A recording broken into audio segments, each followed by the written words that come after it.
Hey, what up everybody? This is Stevie Breach coming to you here today. Lots of talk last night about the Royal Rumble in 2016. This is going to be a really big deal. Vince McMahon changing the game. Basically, Royal Rumble since 1993 has been, you win the Royal Rumble, you're the number one contender. Even if you go to the year where Vince McMahon won, even though Vince didn't go to WrestleMania and get a title shot, the whole deal was that if you won the Royal Rumble, you were the number one contender going into WrestleMania, and you were going to headline the biggest show of the year. And definitely with Vince saying that the Royal Rumble is now going to be for the WWE World Heavyweight Championship. It's the one way of trying to screw Roman Reigns. He was able to overcome the odds of Vince McMahon being the special guest referee, run-ins from the League of Nations. The one thing that he can control is that Roman Reigns, if he's going to be champion coming out of the Royal Rumble, is going to have to overcome the odds of being one of 30 competitors in the Royal Rumble. And I know there's lots of surprises coming up around the corner, of course, with the big names of like Shinsuke Nakamura, AJ Styles, Doc Gallows, and Carl Anderson, and plus there's probably many more names. I think that a lot of people are thinking that maybe Finn Balor will debut, and this will be where he becomes a part of the roster. There's a lot of reasons for, big names to be in this match. To have one match to become WWE champion is a big deal, and so that's why I think you see guys like Chris Jericho coming back, to be a part of this. It would make more sense if Chris Jericho would have came out next Monday, saying that basically he wanted to be a part of the Royal Rumble because he heard the fact that the championship is on the line and that he is the guy that's going to be solving WWE's problems. That makes a lot more sense other than Chris Jericho interrupting a New Day segment to say that he's going to be in the Royal Rumble. It should be that Jericho's coming back because of the fact that he wants to be WWE champion. He was just coming back to say that I wanted to be a part of the Royal Rumble, and now he just happens to be a part of the Royal Rumble that's going to be for the title. There's been names announced. Of course, Roman Reigns and Chris Jericho are going to be a part of this deal because of the fact that they've already been announced. If you go back to last week, we had Big Show announced to be a part of the Battle Royal at the Royal Rumble. And since then, some other names have been added to WWE.com. As of right now, it's Curtis Axel, Ryback, Bray Wyatt, Luke Harper, Braun Strowman, Eric Rowan, and Dolph Ziggler. Dolph Ziggler is the one name that sort of sticks out on this. I know that a lot of people are thinking that it's going to be Roman Reigns versus Triple H at WrestleMania. I think that's a guaranteed match after what happened at TLC. In my mind, I made a video last night basically saying that I thought Triple H was going to win the Rumble. And that's still the person that I think it's going to be. I think that honestly, if I rank the winners in my mind, it would be Triple H is my number one guy that I would put money on to win the deal. Brock Lesnar would be my safe bet. And then Roman Reigns would just be, I don't think I would bet money on Roman Reigns, but I think that he's a safe bet at number 3. And then if you look at the list of things down below, Dolph Ziggler is a name that sticks out to me because of the fact of maybe they don't want to put the champion on Triple H. Maybe, I know that this was a big debate before The Rock was going to go up against CM Punk. There's a lot of people who wanted The Rock to be champion. There was a lot of people that wanted Punk to keep his championship because he was on that real long run. There was a lot of people who didn't want Rock to win the championship because of the fact that they were saying there's no way in the world they'll put the championship on The Rock because The Rock won't be on Raw every week. The Rock won't go to house shows. It doesn't make a lot of sense. And it ends up that Rock had a debatable good run as WWE champion. I thought it was a great moment. I flew to Phoenix to see it. The Rock won the Royal Rumble. No, I apologize. I screwed that up. The Rock won the championship at the Royal Rumble. John Cena won the Royal Rumble, and they had a match at WrestleMania 29 where Cena beat Rock and become the champion.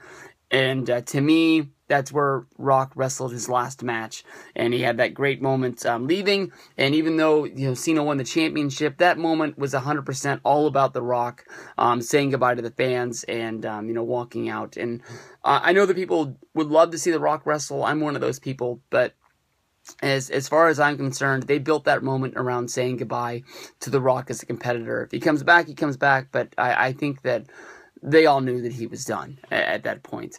But let's just say Dolph Ziggler is a guy that they've been building up for a long time. And I know a lot of people are looking at the match last night where he lost to Heath Slater, and I'm sure that there's a part of Dolph Ziggler that he doesn't really care if he wins or loses. And I know that there's probably going to be a lot of rumors on the Twitters and on the dirt sheets and things like that. If Dolph Ziggler is furious, he can't believe that he had to lose to a guy like Heath Slater.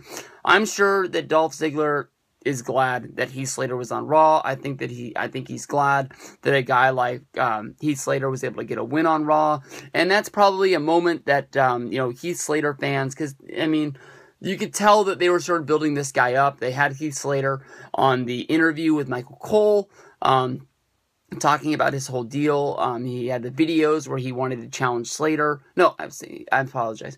Slater had the videos where he wanted to challenge Cena for the open challenge. He was trying to do it for weeks and kept on getting screwed one way or another.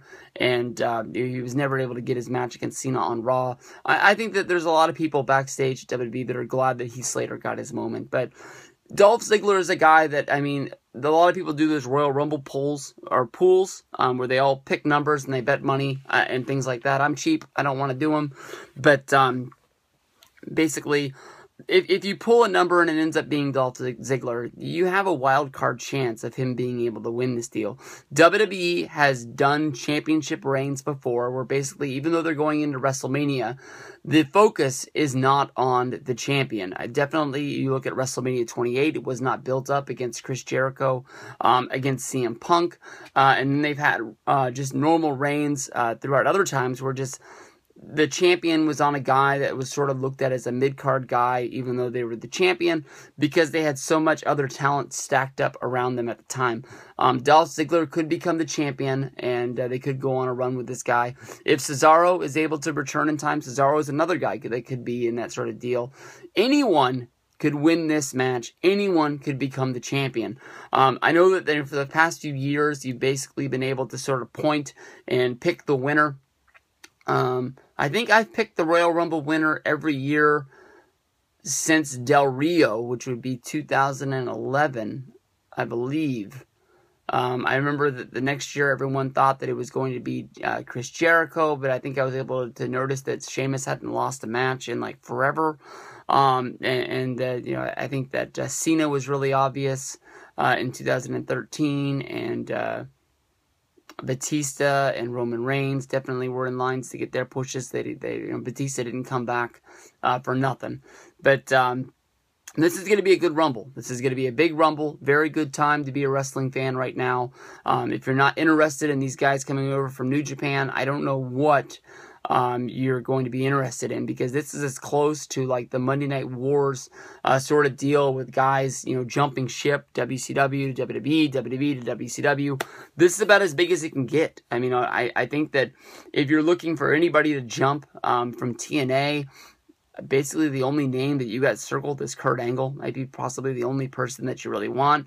I think there's a lot of stock in Bobby Roode, but I think the Bobby Roode sort of likes the spot that he's in TNA, and if he wanted to jump, I think he would have jumped a long time ago.